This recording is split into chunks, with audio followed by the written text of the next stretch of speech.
Hai, Hai, Halo, welcome back to Bean Bag Talk. Kali ini ketemu lagi sama aku Kiko. aku Vero. aku Vivi. Come sit with us. Bean Bag Talk. Oke, kita sekarang mau ngobrolin apa nih? Agak deep. Iya, something deep yang udah kebahas nyerempet juga di episode sebelumnya. Betul. Ya, udah sering di-mention juga ya, meskipun benar, belum kita benar. bahas secara deep, yaitu emotional intelligence. Emotional intelligence. Yes. Nah, emotional intelligence itu kan kayak udah sering banget dibahas. Tapi masih banyak orang yang nggak specifically tahu itu apa. What do you think it is? Emotional intelligence for me it's more like kayak kontrol emosi, whatever emotion that yang kita punya, untuk menyeimbangkan keberadaan kita di lingkungan di mana kita berada. Ya, Gitu. ya. Mirip sih, sama.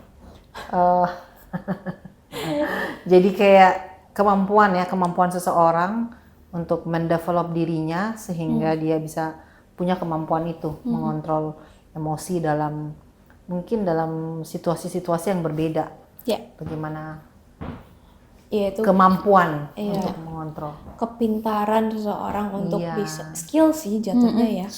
Skill. Seseorang dan kepintaran seseorang untuk bisa mengelola emosinya dengan baik. Benar, mengelola, betul. Mengelola emosinya baik yang positif atau yang negatif.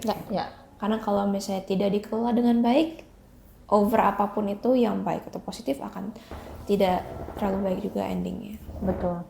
Dan sekarang banyak orang bilang kan kayaknya EQ itu sudah lebih dilihat daripada IQ. Betul. Karena ada orang yang sangat-sangat pintar, tapi ternyata dia nggak punya IQ yang mumpuni.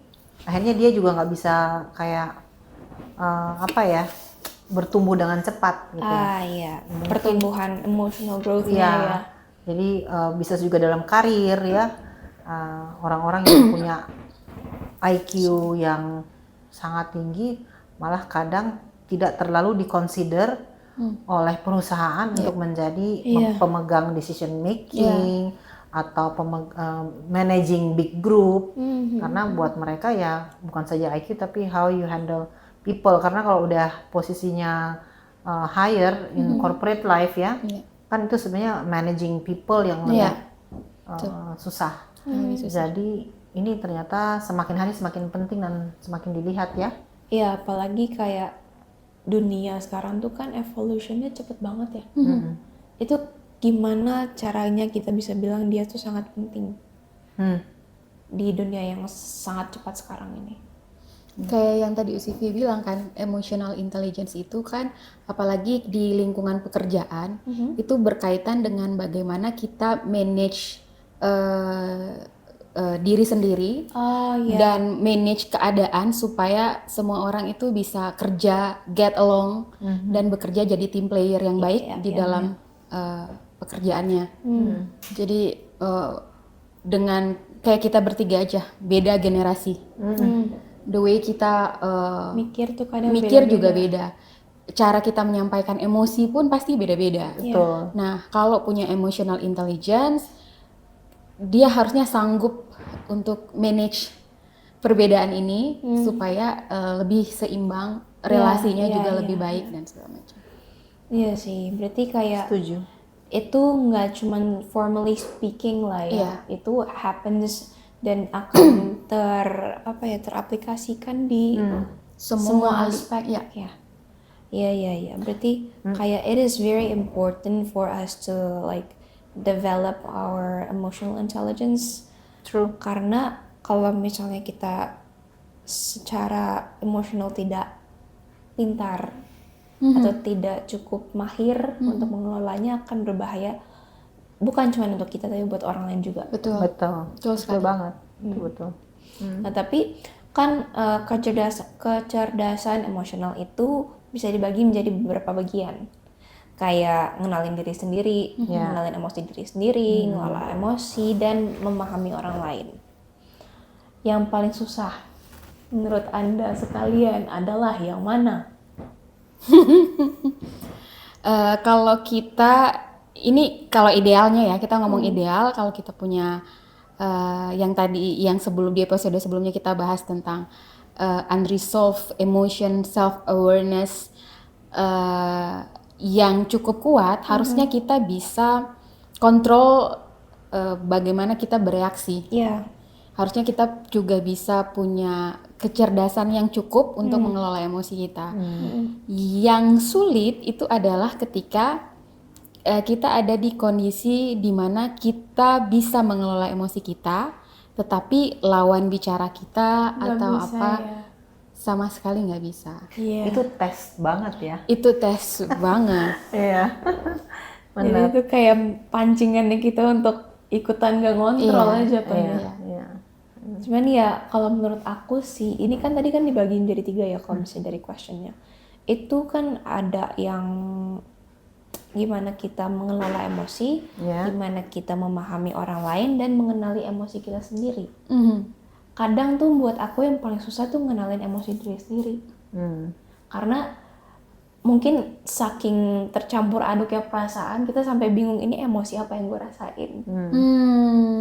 Dari situ, kalau misalnya kita nggak kenal emosi yang kita rasain, kita jadi nggak bisa ngontrol. Tapi sulit juga, ini pertama yang di mengenali emosi. Yang kedua menurut aku yang paling sulit itu memahami orang lain. Karena yang kayak tadi kakak bilang, memahami orang lain yang emang mungkin cara tindakannya dia berbeda dan menghadapi emosinya dia berbeda.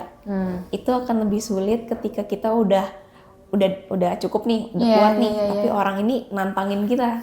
Ini kayak, lu maju nggak? Iya, gue maju deh gitu.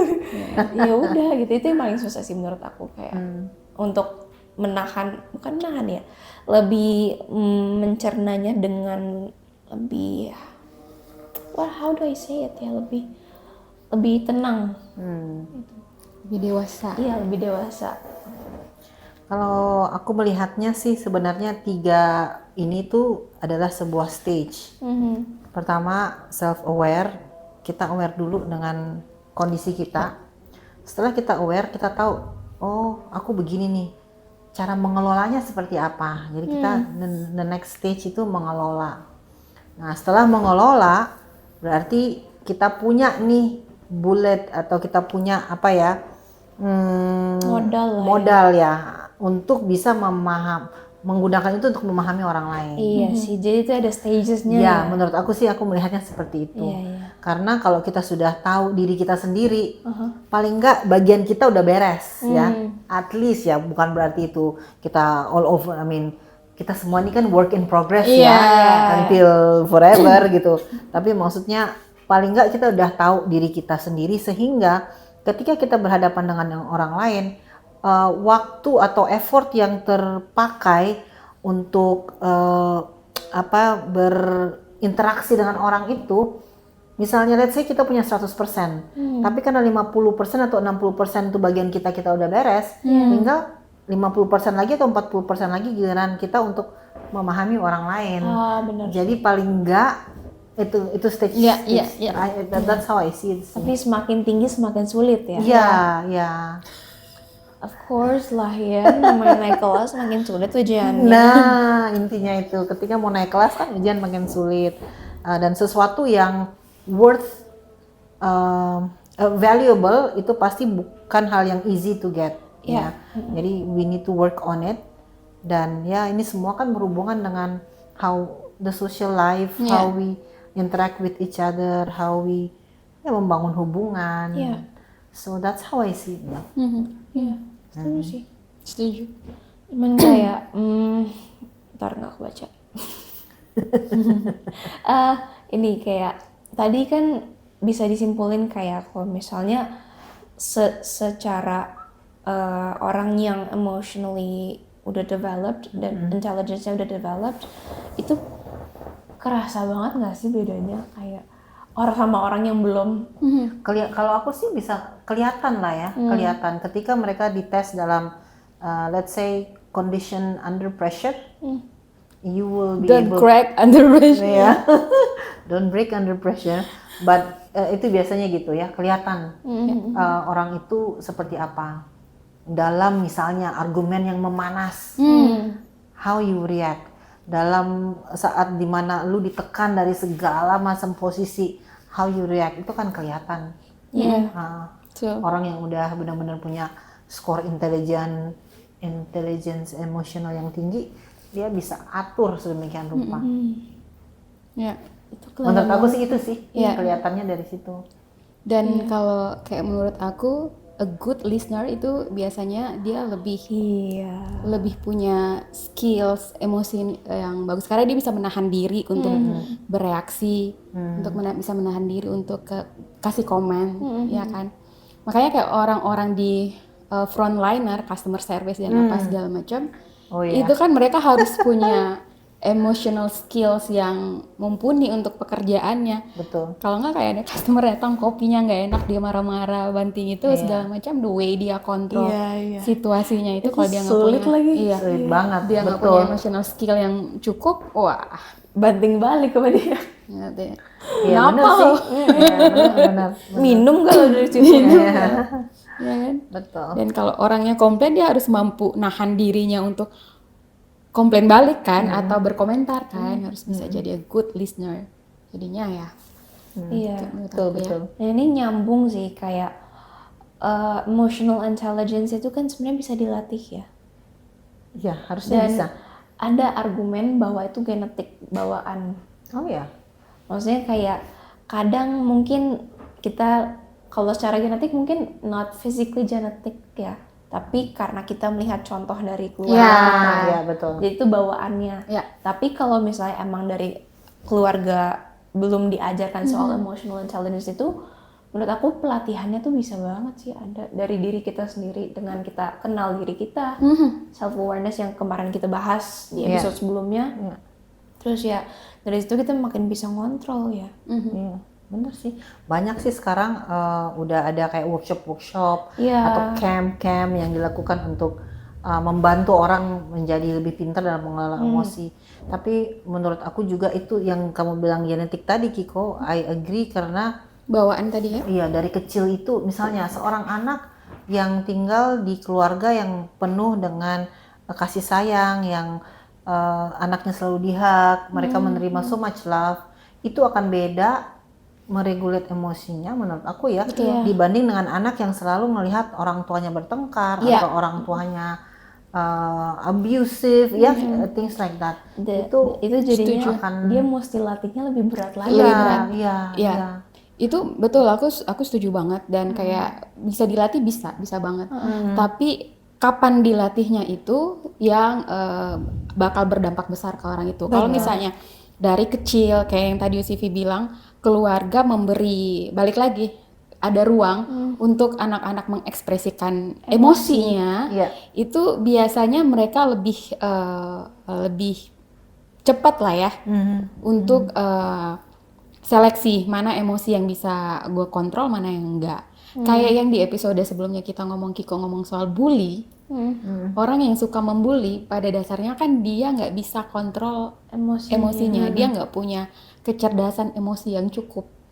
Sehingga dia melampiaskan mungkin sakit hatinya atau kesedihannya atau rasa marahnya atau malah rasa senangnya ke orang lain. Iya, benar.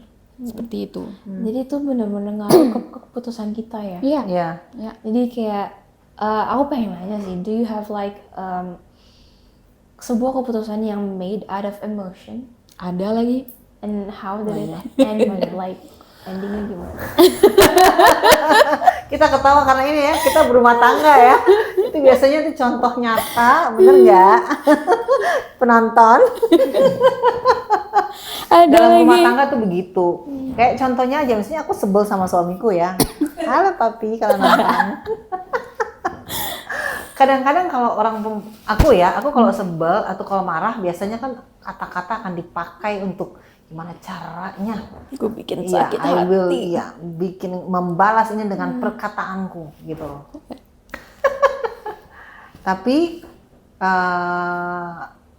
kadang-kadang, sekarang aku mulai berpikir kalau aku mengeluarkan kata-kata ini akankah aku menyesal kemudian hari? Iya. Karena once you say the word, apapun yang terjadi kamu tidak bisa menariknya kembali ya kan? Jadi aku mencoba untuk menahan diri dalam artian give time. Kalau aku masih sebel, oke, ini word for me to say the word, then I will. Tapi let's say kasih waktu 1-2 jam. Atau kasih waktu 1 hari. Kalau itu masih aja membara, then ada kemungkinan aku bisa ambil the risk. Ya. I see. Tapi kalau setelah beberapa jam atau setelah 1 hari, kayaknya aku akan menyesal jika aku melakukan ini, then I will not. Ya. Jadi itu contohnya sih di aku ya. I don't know, for you. Ya. Ya maksudnya kayak ada lagi, nggak mungkin ya. Iya. Apalagi kita cewek ya, manusia emosi. Jadi Manusia yang harus meluap berapa puluh ribu kata yang harus 40.000, 40.000, 4.000 sih Iya. mungkin. Something like that. 40.000. A day, Iya, right? Jadi kita kan manusia yang dikontrol based on emotion. Kita sebagai perempuan. Jadi banyak kali kita memang melakukan keputusan base-nya adalah emosi. Kalau ditanya pernah, ya pernah banget lah. pernah banget lagi kayak lagi suka-sukanya sama orang, lagi in love lah. Kadang-kadang oke, buat keputusan yang menurut aku kayaknya ini caranya dia menerima merasa bahwa dia dicintai dan segala macam. Padahalnya ternyata enggak. Kadang-kadang kita sacrifice our happiness to make another people happy. Dan ternyata itu adalah keputusan based on emosi karena I want to make him happy. Yeah, people pleaser in a way. Kalau kita bicara. Iya, benar-benar. Yang bisa juga kan? Iya, dan begitu pun dengan emosi lainnya kayak kecewa. Apalagi kayak kecewa. Ya kan, kecewa itu nge-trigger sesuatu yang kita sebagai perempuan tuh kayaknya pasti most of us reaksinya by emotion. Karena ya secara hormon pun kita juga mempengaruhi emosi Iya kita. lagi. Betul banget. Ya wanita-wanita Estrogen ini itu mempengaruhi banget. Nah makanya, jadi orang bilang ya, setelah nggak tahu ya ini mungkin nanti bisa dikorek setelah seorang perempuan itu go through menopause kan estrogennya hilang. Iya. Jadi banyak lebih ke hormon laki-laki tuh testosteronnya naik. Jadi biasanya mereka akan lebih tough, mereka akan lebih kayak fighting spiritnya tuh akan lebih, karena hormon laki-lakinya tuh yang muncul. Jadi kenapa ini yang aku dengar, kenapa perempuan-perempuan yang di atas 50-an itu kadang-kadang mereka bisa lebih reign in life, maksudnya lebih muncul setelah mereka menopause karena itu. Jadi ada yang malah ketemu, oh I finally find my destiny in life, doing this, doing that gitu. Seperti itu ya. Jadi menurut aku itu mungkin kayak happen to me juga ya. Maksudnya lihat nih, melakukan podcast dengan kalian di umur segini itu kan sesuatu yang menurut aku sesuatu yang sangat berbeda. Unimaginable ya. Exactly. Nggak pernah aku pikirkan sebelumnya in my life before that I would do something kayak seperti ini. Ini sebenarnya kayak step out from my comfort zone. Tapi aku setelah mendengar itu ada yang bilang aku begitu, aku pikir mungkin benar juga kali ya.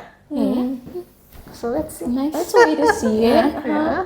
Tapi kayak ini kan kita masih ngomongin tentang emosi yang keputusan yang based on emosi. Kapan terakhir kali Anda berdua, aku nggak usah tanya ya, kapan terakhir kali Anda berdua merasa emosi yang tidak terkendali? Dan Anda? Emosi. Dan how do you deal with it? Emosi yang tidak terkendali buat aku sih lebih ke, maksudnya parenting ya. Jadi ibu dari 2 anak, yang satunya sudah sekolahnya jauh, yang satunya masih anak-anak. I think agak lebih ke ketika anakku mau pergi ke sekolah ya, sekolah ke luar negeri itu ya, itu nganter dia nggak masalah, begitu dada-dada nggak masalah, besokannya tuh nangis nggak berhenti. Kayak yang sampai anakku yang si J tuh, mami apa sih nangis gitu kan, tapi kayaknya it's like I don't know. Sudah. Iya, Kayak it's so sad aja gitu loh, kayak half of my life gone gitu. Dan aku pikir, mamaku dulu juga merasakan seperti ini kali ya ketika dia melepaskan aku kuliah. Tapi itu tuh emosi yang sampai berhari-hari itu nangis nggak berhenti-berhenti. Which is I accepted, kata suamiku, ya maklumlah kamu ibunya. Tapi itu yang terakhir yang aku pernah rasakan, emosi yang sangat-sangat.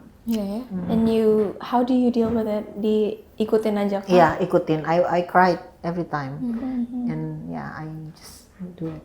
Sometimes emang kalau misalnya ada emosi yang dalam diri kita tuh nggak terlalu baik juga kalau dipendam terus. Iya. Jadi sometimes we have to let it go sampai we feel good and we can do our lives better the next day gitu. Iya. Dua emosi terbesar yang pernah aku rasakan itu anakku pergi sekolah sama ketika papaku meninggal. Itu aku rasa yang kayak yang emosi yang apa ya, nggak bisa dibilang. I cannot describe, but I was itu benar-benar affected me emotionally banget. Habaca. Aku ya, kalau aku tuh mungkin yang pengalaman yang aku ceritain waktu itu ya, 2 tahun lalu, kayak tiba-tiba disambar petir, realize bahwa aku udah kehilangan 5 orang dalam kurun waktu 18 bulan. Itu sih memang cukup lama prosesnya, tapi ya benar, pertama menerima dulu bahwa ternyata ya kemarin-kemarin gue nggak sempet menghadapi emosi ini, nggak sempet deal with it, Di acknowledge dulu ya. in the right way. Nah sekarang ya beri waktu untuk merasa kehilangan, beri waktu untuk diri sendiri merasa sedih, biarin emosi itu semua terasa. Lalu ya kemudian cari jalan keluarnya gimana, deal with it. That's tough actually.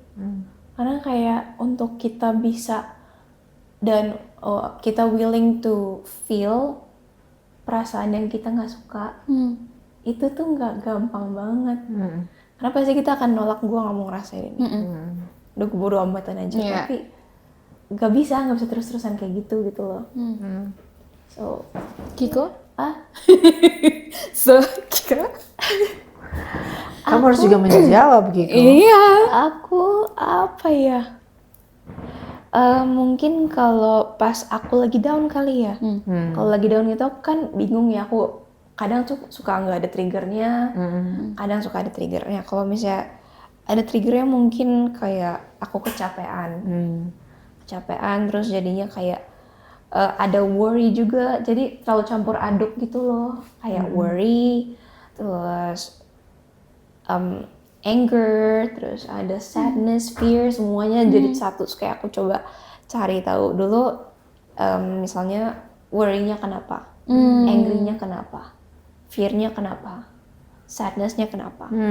Terus aku coba cari tahu kenapanya, baru aku coba cari jalan keluarnya. Like I have to deal with it. Aku coba keluarin dulu emosinya yang aku rasain, dan ya udah. Let go aja. Itu. Dan kalau bercampur aduk itu bikin prioritas sekali ya. Iya. Oh ini kayaknya ini dulu ya. Ini dulu yang paling berasa yang mana? Yang paling efeknya bakal besar apa gitu ya. Iya. Karena kadang tuh kalau tadi kan aku bilang kalau misalnya orang yang punya skill emosi yang cukup, dia smart dalam handling their emotion, biasanya kan mereka is a good listener. Tapi juga mereka kayak yang tadi di episode sebelumnya kita ngomongin, nggak nggak memposisikan dirinya selalu sebagai victim. Kalau orang yang nggak punya emotional intelligence yang cukup, mereka cenderung untuk blame the situation or blame another people dan segala macam, jadi nggak playing victim. Iya, itu bahaya banget sih sebenarnya. Dan iya bener sih, orang-orang yang kayak gitu berarti ya emotional intelligence-nya belum cukup matang. Dan itu pun mengaruh ke maturity-nya orang tersebut. Exactly. I was going to say that itu memang kedewasaan orang ya. Iya. Sebenarnya ya untuk memiliki emotional intelligence yang cukup itu kita juga harus bisa mature. Dari mature itu kita baru bisa mengelola emosi kita dengan baik. Kalau enggak ya kita akan se-childish mungkin ngerjain emosi itu. Benar. Dan ya itu bicara maturity, nggak harus bahwa orang itu muda terus dia nggak mature, atau orang itu tua pasti dia mature. Nah juga ya. Nggak ada angkanya. Iya, jadi ada juga yang nggak harus dia muda, tapi memang kelihatan itu orang itu sudah mature. True. Yep. Anyway, kayak ini aku pengen nanya sih buat orang-orang yang kayak emang lagi pengen belajar untuk meningkatkan kecerdasan emosi mereka. What's the first thing that they and I have to do? Lakukan itu tadi, self aware, dia harus tahu dulu. Yang kedua, reflect, ya kan? Dan sudah pasti sekarang yang tadi aku bilang udah banyak workshop, seminar, pelatihan-pelatihan ya. Mungkin bisa ikut salah satu seperti itu. Baca buku sebenarnya itu mempengaruhi orang-orang juga. Dan kalau buat aku ya, as a Christian, I will go back to the Bible. Karena di situ aku merasa bahwa banyak contoh, banyak ajaran yang kita bisa learn from the Bible that can help us to regulate our emotion, to increase our emotional intelligence. Dan kalau sudah melakukannya sesuai dengan what's the word, aku rasa itu akan benar-benar membantu kita untuk dalam kehidupan kita di situasi apa aja. That's how I see. Karena udah ada prinsipnya ya. Ya. Kalau aku sendiri, ya aku setuju dengan yang tadi di-share. Tapi kalau menurut aku sendiri mungkin salah satu hal yang paling praktis yang bisa kita lakukan dimulai dengan beri waktu ke diri sendiri to feel the emotion. Untuk kayak oke, aku benar sekarang ini aku lagi marah banget, dan gak apa-apa ngerasain emosi itu. Jangan kayak, kadang kan ada orang yang Jangan di-deny ya. iya, atau mengalihkan. Iya. Sebenarnya dia lagi emosinya lagi marah, tapi dia untuk menjaga keharmonisan atau apa, dia mengalihkan supaya dia nggak marah. Tapi maksudnya biarkan kayak yourself feel the anger, tapi maksudnya emotional intelligence itu kan bagaimana skill kita untuk mengeluarkan bereaksi atas emosi itu kan. Nggak apa-apa marah, tapi tahan diri. Cara marahnya seperti apa? Mengeluarkannya seperti apa? Itu yang harus belajar di manage. Maksudnya jangan deny. Iya, itu nyambung juga ke skill komunikasi sih. Iya. Karena emotional intelligence itu juga akan dibutuhkan ketika kita berkomunikasi dengan banyak orang. Ataupun satu orang pun juga kita akan membutuhkan emotional intelligence. Jadi the key is for me kayak, if you wanna feel better about yourself, if you wanna feel better about your feelings, coba untuk dikomunikasikan dengan cara yang baik.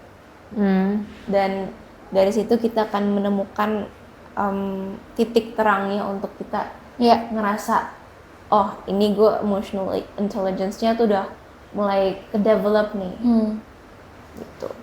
Kiko punya kayak salah satu practical things yang dipraktekkan nggak kalau lagi ada dalam stage itu? Kalau aku lagi misalnya lagi breakdown gitu ya, aku kan pengen ngapa-ngapain tuh agak sulit ya. Ya udah aku ikutin aja badan aku perlunya apa, hati aku perlunya apa. Kalau lagi perlu nangis silakan, tapi abis itu coba reflect kenapa. Karena kan pas kita lagi banyak pikiran itu kan nggak bisa terang kan mikirnya. Jadi ya dikeluarin dulu emosinya, dipikirin baru dipikirin kenapa. Dan kalau misalnya emang nggak nemu jawabannya, ya udah emang berarti lagi pengen aja, lagi perlu aja untuk mengeluarkan emosi tersebut. Ada orang-orang kan juga yang ngelampiasin emosinya through art kan. Iya. Jadi ada gitu sih sebenarnya. Ya kan, jadi kan ada yang hebat banget tiba-tiba dia jadi lagu yang bagus, Ya. atau tiba-tiba dia jadi kick stuff. Nah, Ya kan, atau ya Ya. Tapi itu terjadi ketika aku udah bisa ngeluapin emosi aku. Kalau misalnya emang aku lagi nggak bisa ngeluapin, aku coret-coret, atau aku main musik gitu. Tapi kalau misalnya itu masih belum membantu, ya udah aku take time for myself, cry out all your feelings gitu. And then abis itu kalau misalnya udah siap ngapa-ngapain lagi, baru kerjain lagi. Itu it's like kind of my practice untuk bisa ngontrol sih.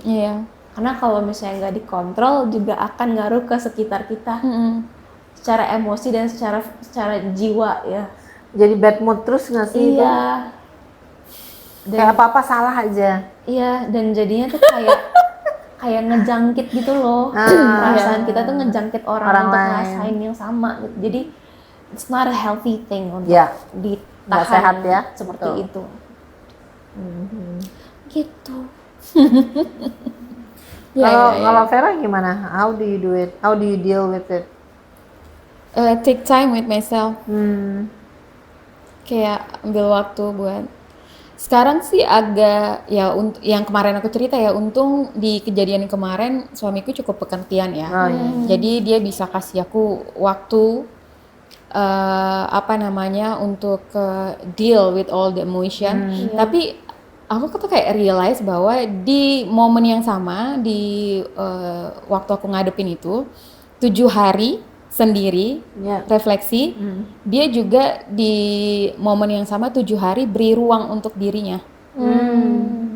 Ya kan, jadi sama-sama ambil waktu untuk reflection. Sebenarnya kuncinya tuh di reflecting ya.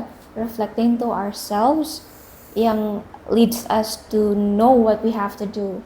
Karena orang sepintar apapun yang tadi Usivi bilang dalam artian academically speaking dia pintar, tapi kalau dia nggak punya emotional intelligence yang cukup, menurut aku nggak guna sih. Bener sih. Kadang-kadang turn out mereka jadi NPD. Iya.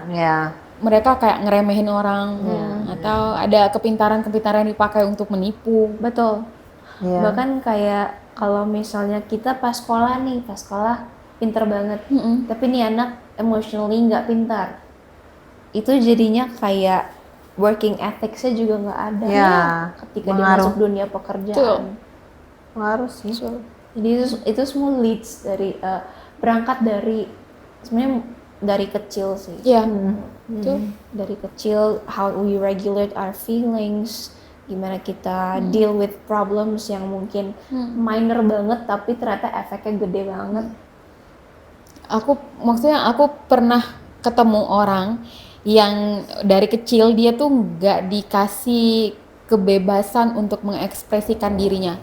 Jadi kalau dia berpendapat nggak bonyoknya yang benar gitu loh, harus ngikut, mau kuliah ikut bonyok, mau ngapa-ngapain ikut, iya kan. Jadi kayak pendapat dia tuh selalu ditepis dengan kamu tahu apa, kamu ngerti apa, kamu belum tahu dunia ini kayak gini.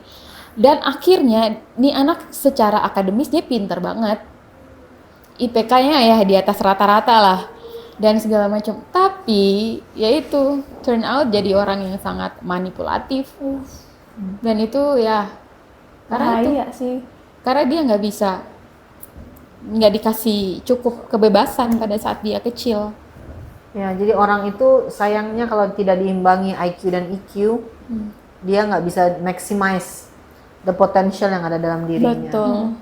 Ya, karena orang ada yang memang ketika dia mengerti dan itu bisa dituangkan dengan baik dan benar, orang itu pasti melesat jauh dengan cepat. Tapi orang-orang yang hanya punya intelligence quotient without emotional quotient in it, ya kadang-kadang sayangnya tidak ada, bukan berarti nggak ada ya, adalah orang-orang itu yang tetap yang intelligence emotionnya agak kurang, ada yang bisa naik sampai atas, tapi aku rasa yang paling baik adalah yang punya emotional quotient-nya yang tinggi. Ini aku jadi keinget ini deh, film series Young Sheldon, tahu nggak? Young Sheldon tahu. Oh iya. Kan si Sheldon ini kan dia pinter banget, pinter mampus ya. Tapi kakaknya si siapa tuh? Yang kembarannya atau yang kakaknya? Kakaknya. Ya, Ya, itulah ya, ya, yang ngomongnya bener-bener Texan banget. Iya. Itu kan dia street smart ya. Jadi dia dari dia remaja pun dia udah kayak problem solvingnya oke.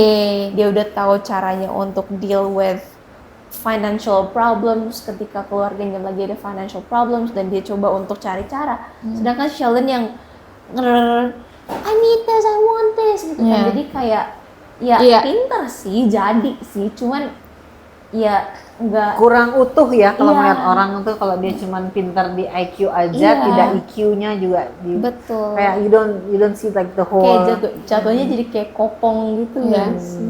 Ya. Dia nggak Sayang jadi aja. nggak peka sama lingkungan juga. Iya. Iya. Bahkan ngefek ke orang-orang sekitarnya kayak Iya. yang Sheldon Sama itu kan kembarannya juga kembarannya kan. jadi Iya. kayak unseen. Kakaknya juga jadi, karena kan dia dapatnya all attention on him Iya. kan. Kayak a fragile little boy kalau kata mereka. Jadi kayak ya itu yang sulit sih, ketika mereka tuh merasa mereka paling pintar Ya. dan mereka merasa gue bisa semuanya. Ternyata enggak juga gitu. Dan kalau orang yang nggak punya cukup emotional skill, mereka juga kalau misalnya dalam debate, argumen atau apa, mereka pasti yang Iya. kayak nggak usah dibahas gitu. Iya. Itu kayak bahasa nggak usah dibahas itu menurut aku tuh kayak lu nggak mau address your emotion, kayak apa sih? Dan ada orang yang tahu bahwa orang ini EQ-nya kurang, jadi dia manipulasi atau dia pakai sedemikian rupa, ya kan, untuk bring out that demon inside that person. Iya. Bisa Iya kan? lagi. Iya. Every people ada demon side-nya sebenarnya, cuman mau ditahan atau enggak gitu. Iya. Tapi kalau misalnya lu punya, waktu itu sih aku anggap sih kalau punya emotional skill yang cukup kuat, orang kan nggak mudah untuk ngeluarin the demon Iya, kan. betul. Tapi kalau misalnya low banget, orang bisa memanfaatkan itu kan. Misalnya untuk menjatuhkan orang di Iya. depan orang lain, dia tahu nih, saya Iya. tahu nih ketika aku melakukan ini, dia akan temperamental, Dia akan dia akan gini reaksinya, dan gini. uh. Jadinya kan itu benefit ke aku, merugikan di dia. Iya, dia udah Tapi tahu. itu bisa juga kalau mau dipakai secara tidak baik. Jangan diikutin ya. Ya, no. Bahaya nih. Ya, perbaikilah emotional intelligence kalian, guys. Kita juga. Kita juga Ya, as I said, we are all working in progress. Kan? ya. Jadi dan diharapkan ketika kita semakin bertambah umur, kita menjadi lebih mature, kita punya emotional intelligence juga bertambah, ya kan. Jangan sudah berumur tapi emotional intelligence-nya malah nurun. Nah, itu kan tidak diharapkan yang seperti itu. So, ya. Kita bahas pakai case kali ya. Boleh. Baca deh, ini ada nih. Judulnya Boyfriend Broke Up Out of the Blue, Unable to Articulate Why, Should I Give Up on Him? Panjang nih. Gak apa-apa. Let's hear it. 28M. What is 28 male. my 28 male boyfriend obviously broke up out of the blue 7 months into a relationship. He had not raised a single issue the whole time. He constantly wanted to hang out and showed a lot of love. His family and friends loved me, and we were very value aligned. I had gotten comfortable enough to raise a few issues regarding orderliness and cleanliness towards the end, but these were minor things in my mind. Might have spoken slightly too harshly once a few days before he ended it. He seemed unfazed. We spoke a lot after he wanted to break up, and he showed appreciation of the conversation. Also wondering why couples do not have these kinds of conversation before they break up. And I told him they do, and we should have. He also said I made him feel useless. I had no idea about this, and it breaks my heart. This was his first ever relationship longer than a couple months. He even regretted the breakup, wanting to get back together, but then called the day after and said he could not do it, wanted to stay friends. Gitu. This we did not speak to him. I did not speak to him for many weeks. Now we have a bit of friendly contact. Should I give up on him completely or try to stick around and see if he wants to reflect on the relationship and talk things through? I love him enough to be a bit patient with him. He is very, very proud though, which might make it more difficult. Berat sih. Itu ini sih, he feel useless, itu sih mungkin Iya. keywordnya itu, karena kan tadi di writer dia bilang kayak his family and friends love me and we were very value aligned. Iya. Dia merasakan itu di lingkungan si cowoknya. Apakah si cowoknya itu merasakan hal sama di lingkungannya dia? Kan kita nggak tahu. Iya. Kemudian apa ya? Dia sampai punya kepikiran bahwa dia merasa dia useless. Itu berarti kan dia tidak cukup didengar. Iya. Atau dia tidak tahu bagaimana menyampaikan emosinya. Iya. Sehingga yang ceweknya pun tidak tahu bagaimana navigate the relationship. Karena ya nggak tahu sebenarnya apa yang Iya. yang dia rasakan. Iya, menurut aku sih ini sama-sama dua-duanya harus develop Iya. emotional intelligence sih. Exactly. Iya. Dan aku melihat kayak komunikasinya kurang. Dalam artian gini, si cewek kan udah deket banget sama keluarganya. Dia pikir semuanya baik-baik aja. Padahal sebenarnya enggak. Enggak. Jadi kan itu ya. Iya. Siapa yang pernah, Vera pernah bilang bahwa orang itu feel confident karena dia merasa oh everything is alright. Iya. Tapi ternyata di belakang itu ada hal-hal yang dia nggak sadari. Sebenarnya it's not okay. Dan ya kalau mau dibilang salah siapa di case ini, dua-duanya. Iya. Karena yang cowok pun harusnya dia bisa mengartikulate itu ke pacarnya, ya kan? Jika mereka punya komunikasi yang baik. Nah, selalu bertemu dekat dengan keluarga, ternyata itu bukan menjadi jaminan Betul. komunikasi itu berjalan dengan baik. Apakah mereka punya quality time Nah, itu berdua? dia. Apakah mereka honest, punya deep talk ya untuk berbicara dari hati ke hati. Kayaknya Ini enggak. perasaanku, ini perasaannya. Iya. Jadi, Karena kan towards the end kan dia Iya, bilang jadi- harusnya kan ada conversation Iya, kayak gini. betul. Jadi kayaknya si cowok ini udah nggak mau ngasih tahu apa yang dia rasakan dan nggak mau put effort untuk menanyakan ke ceweknya, kenapa kamu men-treat aku, membuat aku menjadi feel useless? Nyebelin Ya lagi. kan, jadi dia akhirnya ambil keputusan aja. Iya. I don't wanna ask, I'll just finish this, you, me, and itu aja kan, maksudnya cara gampangnya. Jadi emotional intelligence si cowok juga kurang. Karena dia tidak berani untuk menyelesaikannya itu, menyelesaikan itulah ya dengan cara berbicara dengan ceweknya. Tapi yang si ceweknya menurut aku kurang itu loh, Kurang sensitif juga. sensitif, that's the word. Dia nggak sensitif karena kalau orang udah merasa feel useless itu kan berasa banget. Iya. Bisa saja nih cewek terlalu dominate, Iya. itu. sehingga dia either that atau dia so independent. Iya. So dia rasa gue nggak butuh lu gitu, in a way ya. Iya, Walaupun mungkin nggak gitu juga, cuman kadang-kadang kan karena orang yang sudah sangat independen itu melakukan everything by themselves, not knowing bahwa sebenarnya on the other side ada pasangan yang sebenarnya kepengen, nyaman ya, let me do it for you gitu loh. Menurut aku sih itu sih. Dan mungkin mereka nggak saling tahu love language-nya. ya, Baru mau ngomong itu. love language. Itu maksudnya kayak nyambung ke love language karena kayak misalnya si cewek ini emang independen.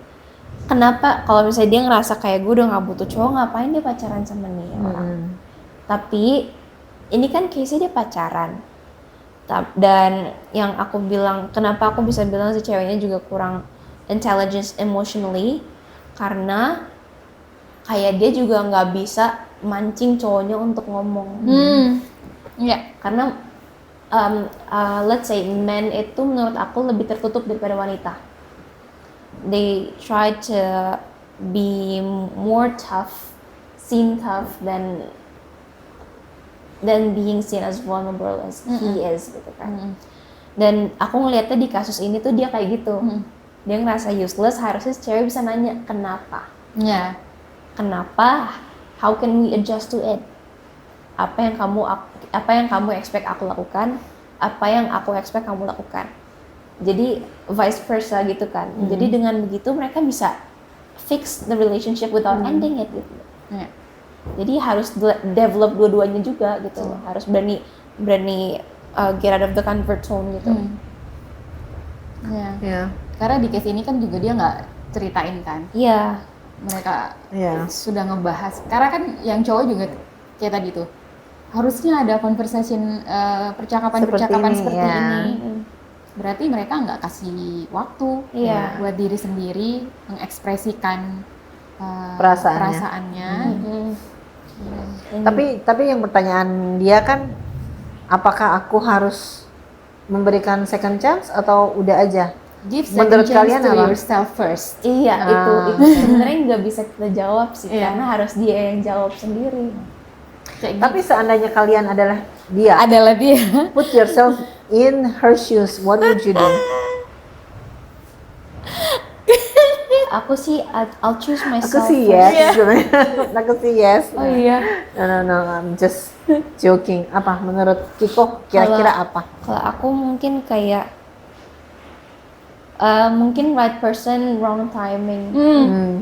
Jadi you will not Iya. continue. Enggak akan iya. Kalau aku juga sih sebanyak ikan di laut. Setuju.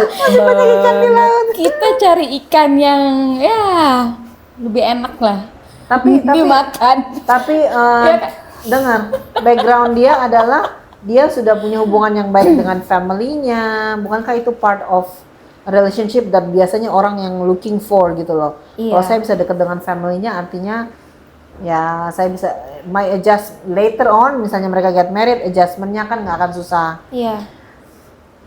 Tapi Jadi apakah dekat sama keluarga itu nggak menjamin sih kalau mereka berdua nggak punya Kedekatan yang emotional seharusnya. skills yang cukup untuk address all problem. Terus main bukankah yang itu bisa dipelajari?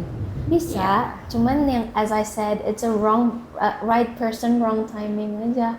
Jadi kalau misalnya aku di posisi itu mungkin aku cabut dulu. Tapi kalau misalnya Tapi emang balik jodoh, lagi. kalau emang jodoh, next time kayak misalnya lalalala, bisa aja balik lagi gitu. Ya. Kalau aku manifesting sih, Iya. I will manifest him. Enggak juga. Karena kan ada orang yang itu kan, nah aku mau dia, Tuhan kalau bukan dia Iya. harus dia. Itu namanya Nggak, maksa aku- loh. Iya. Nggak gitu sih aku. Tuhan dekatkanlah dia. Kalau Ya, dia nggak cuman- mau dekat, Iya. apa dia betul ya? Ya, tapi benar sih tadi kata Sivi kalau kita udah blend sama the family itu kan biasanya sesuatu yang nggak gampang untuk Iya, didapatkan. Nah, kadang tuh relationship-nya bisa berakhir, tapi kita tuh kadang aduh sayang banget kalau misalnya gue harus lepasin hubungan dengan keluarganya juga. Cuman yang menjadi permasalahan menurut aku adalah kenapa they ended. Ya. Harusnya kayak di fix dulu aja kalau emang bener-bener gak bisa, baru. Itu yang bikin aku kayak mikir kayak gue nggak balik lagi sih kalau misalnya di posisi dia. Iya, Karena kalau udah putus. ya dan duluan. kalau hal semacam ini nggak bisa dikomunikasiin gimana Iya. besok-besok gitu kan. Iya, gitu. dan yang menjadi pemikiran di aku juga kayak misalnya dia udah deket sama keluarganya, tapi kalau dia emotional attachment sama cowoknya nggak sedekat itu, lu nikah sama keluarganya apa sama cowoknya gitu kan. Jadi kayak Dua-dua. iya, tapi Buat orang Indonesia dua-duanya. iya, cuman kan ini kan jadinya cuma salah satu doang ya. Jadi kayak I don't know. Oke, good. Kalau Sivi Iya, of course sama. Pasti Move on aja. Iya, move on karena udah kelihatan dia nggak mau put effort in Iya, the iya. relationship. ya Kalau dia care, dia Dia akan akan mencoba. melakukan ya Yang banyak hal. belajar dia. Ya. Iya. Dan kalau soal kecil aja nggak diberesin, gimana dengan betul. hal-hal yang Masalah lebih lainnya, rumit ya. daripada itu. The red flags itu. Dan Damn. masih banyak ikan Iya, di lautan. Setuju. Itu. You emotional intelligence. Iya ya. Ini cukup berat sih sebenarnya. Iya. Iya, ya. Seru tapi. Iya. Tapi kalau menurut Kiko nih ya, sama Usivi juga, anak kecil di ya sampai usia remaja lah. Bagaimana kita tahu kalau mereka punya emotional intelligence yang cukup? I would say how they treat their parents and friends. Karena itu kelihatan gimana dia bisa meregulasi kasih sayangnya kepada orang lain tanpa gengsi. Karena banyak orang kalau misalnya gengsi, jadi kan dia kayak sayang tapi malu Jadi kan it kind of indicates how they are not smart yet emotionally gitu. Menurut aku sih gitu. Iya. Tergantung juga dengan bagaimana cara dia dibesarkan. Itu dia. Apakah orang tuanya memberikan ruang untuk meluapkan emosi dan diajarin. Kalau kamu marah, kamu boleh marah, tapi jangan banting mainanmu ya, gitu. Atau kalau kamu sebel nggak mau makan, ya nggak apa-apa, tapi jangan kamu buang nasimu atau lakukan hal-hal. Jadi diatur gimana cara dia boleh meluapkan emosinya, tapi dengan cara yang, setelah ajaran-ajaran itu dilakukan, kan bisa lihat juga apakah itu ajarannya masuk nggak, nyantol nggak ke anaknya. Dan itu baru kelihatan banget pas remaja nggak sih? Iya. Karena pas remaja itu dia mulai ngerasain ada yang namanya puber, emotionally unstable juga sejak saat itu kan, kayak akan ada perubahan gitu kan. Betul. Terus ya di situ dia bisa meregulasi emosinya dengan baik atau enggak. Dia bisa mengakui kalau dia lagi marah, lagi sedih atau enggak. Karena mengakui itu sangat berat, bro. Iya. Tapi kalau bisa dia bisa mengakui itu, berarti dia kece emotionally ya. Ya itu memang butuh training sih. Training from the parents. Dan dari diri sendiri juga. Ya. Itu. What do you think? I don't know. I'm speechless. Iya, gimana ya? Kalau nggak tahu ya, kalau anak kecil, menurut aku, ya kalau misalnya dia bisa bilang thank you, menurut aku dia sudah ada di step yang mengarah ke emotional skill yang lumayan. Atau dia sudah bisa bilang maaf tanpa, karena kan kalau anak kecil kadang ini salah kan, mereka belum tahu, kita minta maaf gitu kan, tapi dia sudah bisa bilang maaf tanpa ada yang memberitahu Secara inisiatif itulah ya. Dia sudah punya cukup ada dasar modal lah ya. Betul. Iya. Well, that's fun. Itu betul sih. Dan itu dibutuhkan praktis sebenarnya kan. Dari rumah gimana untuk bilang thank you or bilang sorry ya. Dan benar-benar mean it. Bukan cuman sorry aja without beda soalnya. Ya kan? Nah, jadi itu benar sih, setuju. Yes. I guess that's it. That's it. For today's episode, today's podcast. Hidup nggak selalu lucu, Tapi kita tetap bisa ketawa. Okay. Bye. Thank you Tante Vivi, thank you Kak Thank Vivi. you. Thank you teman-teman udah nonton kita. See you on the next episode. Bye. Beanbag Talk.